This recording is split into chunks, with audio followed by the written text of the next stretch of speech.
Navi Mumbai police आयुक्तालयाच्या अंमली पदार्थ विरोधी पथकाने दिनांक 10 जुलै रोजी तुर्भे पोलीस स्टेशनच्या हद्दीमधून 2 इसमांना ताब्यात घेतलं होतं. त्यांची नावे अब्दुल रऊफ जरीन खान उर्फ अली आणि अरुण मानकुरे अशी होती. त्यांच्या ताब्यातून 648 ग्रॅम हायड्रो गांजा आणि 5 ग्रॅम कोकेन अंमली पदार्थ जप्त करण्यात आले होते.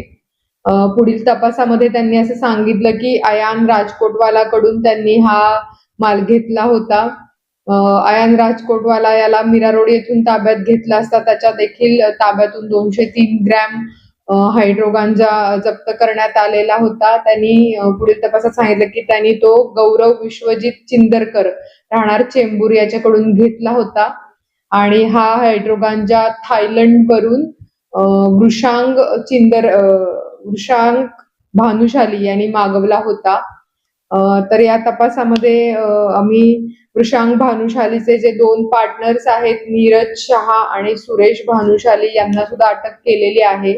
सुरेश भानुशाली याच्या ताब्यातून जवळपास 451 ग्रॅम हायड्रो गांजा जप्त करण्यात आलेला आहे. तर या पूर्ण कारवाईमध्ये एकूण 1300 ग्रॅम हायड्रो गांजा आणि 5 ग्रॅम कोकेन सोबत 12 मोबाईल फोन्स असा जवळपास 1,33,00,000 रुपयांचा मुद्देमाल आमच्या अंमली पदार्थ विरोधी शाखेने जप्त केलेला आहे.